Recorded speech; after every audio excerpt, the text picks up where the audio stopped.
This is Pavel Chekov, ensign for Star Trek Original Series, and he's one of the stars of my brand new fan fiction stories. And take a listen. First Officer Spock's log, stardate 2322.5. The Enterprise escort team has arrived at the Starfleet penal colony moon, Jupiter 7, to pick up the former captain of the Enterprise, previously known as Captain Kirk. Kirk has finished his 3-year sentence for the manslaughter of Ensign Pavel Chekov, and today is his official release date. We are unable to transport Kirk to the Enterprise because of a security field that covers the prison and are restricted to the use of a shuttlecraft. Kirk was led from the prison by 3 penal guards out past the main gate, where the shuttlecraft had landed. One of the guards tossed Kirk's bag on the ground with a thud, while another released his shackles. "Good riddance," a guard called out, and the 3 of them turned and left Kirk to himself. Spock was waiting outside the shuttlecraft and approached Kirk. "How are you doing?" Spock asked. "Much better," Kirk replied, faking a grin. "Thanks for picking me up. What does the Federation think of using the Enterprise as a taxi service?" "I had a difficult time convincing them to allow me," Spock replied. "But I told them I would be brief and get you back to Earth as soon as possible. I am not allowed to discuss the transfer with anyone outside of Starfleet." "You know I'm not guilty," Kirk said, shaking his head. "Chekov was a friend." "The proof was overwhelming," Spock replied. "The charge was reduced to manslaughter from murder. And that I agree with, but you were the cause of Chekov's death." "I had no choice. Lives were at stake," Kirk snapped. "That is not how the jury found you, and this is not the time for a debate. You served your time, and we need to get you back on your way home." "What life will I have as a disgraced starship captain?" Kirk pleaded. "I can't go back to Earth now." An unfamiliar voice replied from behind, the voice of a Klingon who was listening to the conversation but was unnoticed until now. "You don't have to go back to Earth. I can take you to Kronos, where you can start over." "Who are you?" Kirk asked. "Kolog is my name. I am a representative of the Klingon High Council and have been authorized to make you an official offer." "What kind of offer?" Kirk asked. "We would make you a captain of your own ship, like you were before you were unjustly framed for the death of your crewmen," Kolog replied. Spock asked, "In exchange for what?" Kirk has an intimate knowledge of Starfleet that would benefit the Klingon High Command. "Why would you make this offer?" "Kirk is a free man, yes. He has much knowledge, and I will not make any excuses. We would very much like to know what Kirk knows, and as far as we can tell, he is a free agent. Maybe Starfleet shouldn't have been so quick to convict him and incarcerate him unjustly." "I assure you the conviction was justified," Spock replied. "And yes, Kirk has no allegiance to Starfleet any longer. But he did take an oath not to divulge information to the enemy," Spock said. "Enemy?" Kolog asked. "I am not his enemy.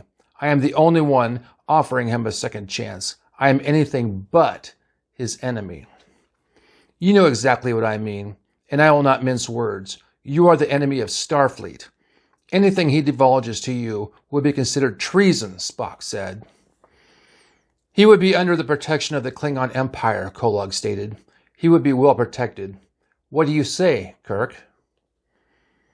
Kirk listened carefully and pondered what both Spock and Kolog said. He knew he had no life on Earth, and the idea of a new life on Kronos as a captain of his own ship was very appealing. He no longer had an allegiance to Starfleet, and as far as they were concerned, he was no one. "I accept," Kirk stated. "Very good," Kolog said with a smile. "The Klingon High Council will be very happy." Spock spoke out. "I can't allow this. As a Starfleet officer, I am compelled to ensure the security of Starfleet is maintained." "What are you going to do?" Kolog asked. "He is a free man." Spock pulled his phaser and aimed it at Kolog. "I am prepared to defend Starfleet." Kolog pressed a button on his sleeve, and 10 Klingon warriors appeared behind him, all armed and ready to kill on command. As you were saying, Vulcan? Spock pulled out his communicator and flipped open the cover. Prepare to destroy the shuttlecraft on my command, Spock said. The shuttlecraft was 20 feet from Spock and no more than 35 feet from Kolob, all within the kill zone if the craft exploded. Stop, Kirk yelled. No one is going to die today. Kolob asked, Are you rescinding your offer because of the suicidal actions of the Vulcan? He's bluffing. Vulcans never bluff, Spock stated as fact. How many crew members are you willing to murder to protect your Starfleet? You would be no better than the captain here, Kolob said. I am obligated to protect Starfleet. What the former captain did was personal, Spock replied. Frustrated, Kirk yelled, I changed my mind. Take me back to Earth. Too late, Spock replied. You've already accepted the offer. There is no going back now. Spock turned his phaser to Kirk and shot him square in the chest. Kirk fell to the ground in a heap and lay there. Now neither of us have him, Spock said. You can go. We'll take his body, Kolob said. As you said, he took our offer, so as far as we are concerned, he belongs to us. Scotty, Sulu, and McCoy monitored the interactions between Spock and the unknown Klingon on the planet's surface, and transported by shuttlecraft down to the surface when they saw Kirk shot and hit the ground. What in the blazes is going on? McCoy yelled after leaving the shuttlecraft. He ran over to Kirk and scanned his body with his diagnostic tool. He's still alive. We need to get him to sickbay. We also have a sickbay, Kolob said. Transport Kirk, Kolob said into his communicator and waited for Kirk to disappear. How are you able to transport through the security blocks? Scotty asked. We can't. We had to use a shuttlecraft. Yes, you can, Kolob replied. You're just too stupid to figure out how. Pissed, Scotty stepped forward like he was going to get into a bar fight with the Klingon. Instead, he rushed to Kirk and strapped on a transport defender, which would interfere with any attempt to zap Kirk into the Klingon ship. Stupid, you say, Scotty said with a grin. Try to transport him now. Kolob received a message on his comlink that the transport was interrupted and unable to be completed. There's nothing better than a Mexican standoff, McCoy said. We need to get Kirk to a sickbay now. He'll be fine, Kolob said. Give him time. McCoy turned to Spock. What was your phaser set to?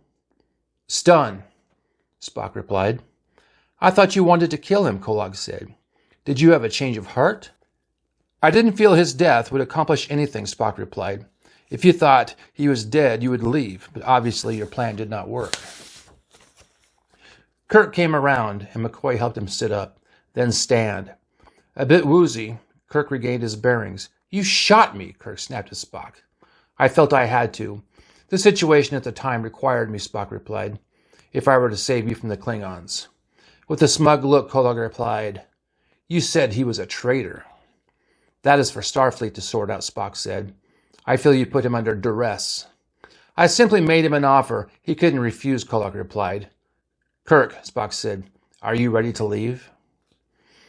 Just then, Sulu pulled his phaser, pointed it at Kirk, and said, Chekov was my friend. You murdered him. Now what? Kirk asked. Can I get off this moon anytime soon?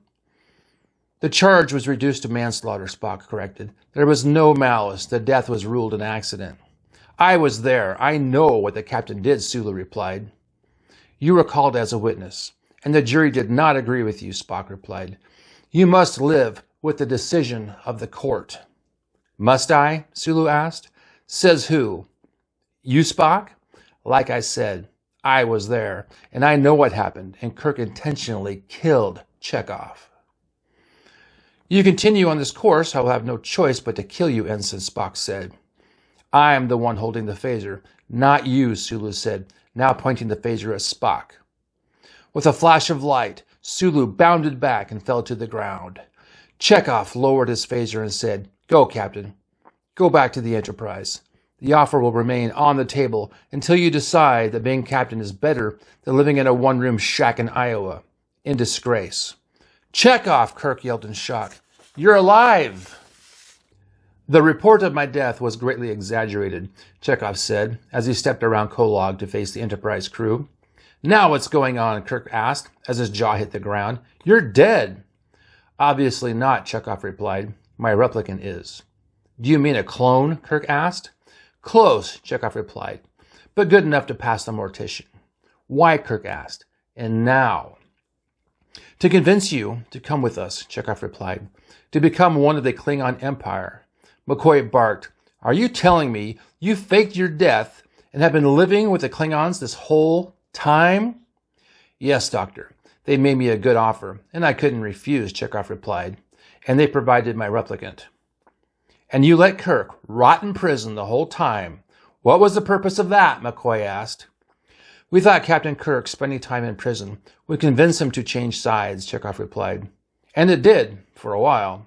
So what's the point of revealing yourself now? McCoy asked. Because it's an awesome plot twist. Don't you think? Chekov replied. We'll make a great final chapter in my biography. You think this is a book? Kirk asked. You destroyed my life and my career. No, Kirk. You still have options. Come with us and be a captain once again, Chekov replied. After your betrayal? McCoy asked. Kirk would be insane to agree. That was my newest Star Trek fan fiction. This was twice as long as my normal ones because I had someone asked me to make them a little bit longer because they enjoyed it, and this was a mouthful, a big mouthful. This is Mr. Chekov. He was the main star, or antagonist, I guess, of this story, and it was a fun one. I don't usually use Mr. Chekov much. If you enjoyed this, like, subscribe, and ring the dingy-dongy bell, because I plan to make more of these, and these are fun to do. So thank you very much.